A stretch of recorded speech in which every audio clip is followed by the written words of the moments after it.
The data we're going to look at are all published science, testing results, or public standards. At the bottom end of the radiation scale of what's called power density or signal strength is the minimum level at which cell phones will work, which was found to be 0.2 billionths of a microwatt per centimeter squared.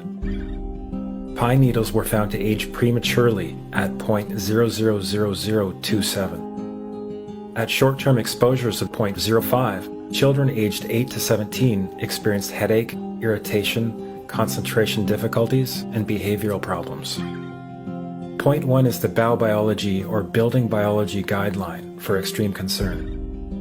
1.0 produced sperm DNA fragmentation and a decrease in sperm viability in vitro. Also at 1.0, the science shows the following bodily effects can occur: headaches, dizziness, fatigue, insomnia, chest pain, difficulty breathing, and indigestion. 2.5 saw altered calcium metabolism in heart muscle cells. 4.0, changes in the hippocampus affecting brain memory and learning. And at 6.0, DNA damage in cells. So, where are smart meters on this list? Electrical Power Institute in December 2010 measured a single Itron smart meter with pulses up to 7.93 microwatts per centimeter squared. Our own testing indicated approximately 8.0 with 1 meter. These tests are at a close distance, approximately 1 foot away from the meter, but an infant's crib could be just as close on the other side of the wall where the meter or bank of meters are installed. Even though there are all these known health effects at levels far lower, Switzerland, Liechtenstein, and Luxembourg see fit to set the standard at 9.5.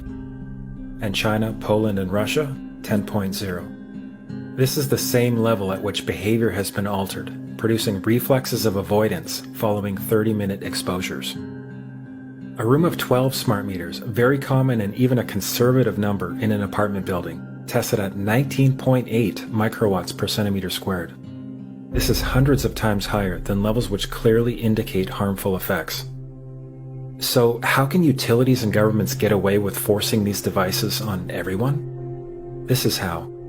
In Canada and the US and several other civilized countries, the safety limit is set at 600 to 1,000 microwatts per centimeter squared.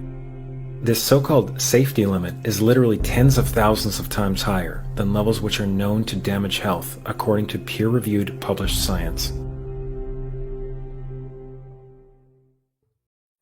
What can people do to protect themselves against a small cell unit is placed in front of their house or against smart meters? What practical things can they do? Short answer, turn your home into a Faraday cage. Explain. Explain. So, I'm not kidding. I understand, but explain what that means. Take your roof off. Get a metal roof or put aluminum foil or aluminum mesh screening under the shingles. Take the siding off your house. Put 2 layers of aluminum screening and ground it, and turn your house into a Faraday cage. I, in fact, have done that with my home. Okay. It works very well. So long as you don't get any signals that get in there and Well, they're going all over the I don't place. have 5G in front of my house, but from my living room, I see no other neighbor's Wi-Fi. None. Okay, but for those who are not able to do this. Yeah, that's all right. Then There I isn't think, a and lot of which is the protection. majority of people, seriously, what are the best steps they can take? What are the most practical steps for the harried parent of 5 children and is homeschooling them and wants to protect them? What do they do? You go through the process of installing Y-Shield paint on all your interior walls. Which means what? Y-Shield paint It's is? a black carbon paint. It's ugly, and then you have to cover it with your regular paint color. And so it's a very disruptive There's process. some shielding paints that aren't ugly, but they're quite expensive. They do They're all exist. expensive. All these solutions are expensive. Yeah, they are. Yes. Can I say that what we need to do is get organized and educate everyone you know, because as great as this is, it's not It's not a affordable. solution for most people. All right. It's not affordable. No. Right. So do opt-out meters still collect data? And what type of data do they collect? How does it send, and what happens to it? Opt-out meters can collect data, but the data is not retrieved. How would it be transferred? They would have to connect to the front of the meter with a special device, with a special connector, and download the memory content. but they're not doing that. They're So, not doing that, okay.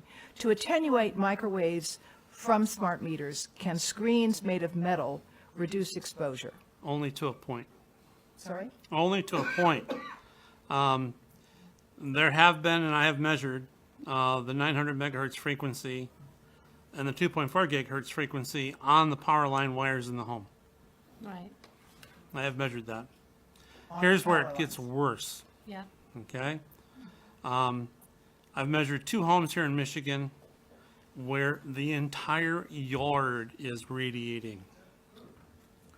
Equally throughout the yard? The entire yard for hundreds of feet.